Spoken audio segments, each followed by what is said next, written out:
Els manifestants van formar ahir al matí una cadena humana al voltant dels terrenys on està previst que s'ubiqui un circuit de càrting internacional a Llinars del Vallès. Les activitats molestes d'aquesta instal·lació, en un espai d'alt valor mediambiental, van mobilitzar veïns de Cardedeu i de Llinars.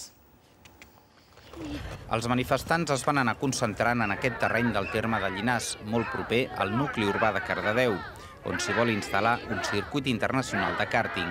La plataforma Stop Karting, que la setmana passada ja va ser molt present amb les seves protestes a les rues de Carnaval, ha despertat moltes adhesions.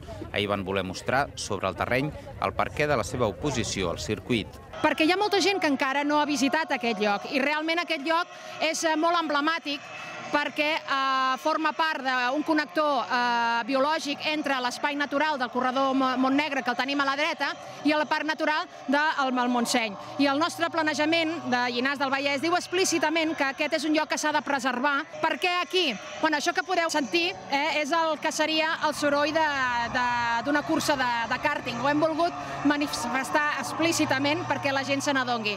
Nuclis poblats dels municipis de Cardedeu, Sant Antoni de Vilamajor i el mateix Llinars són relativament a prop de la futura instal·lació. La plataforma calcula que l'impacte acústic afectaria uns 8.000 veïns, tramita al·legacions al Pla Urbanístic de Llinars i està valorant la presentació d'un recurs contenciós administratiu.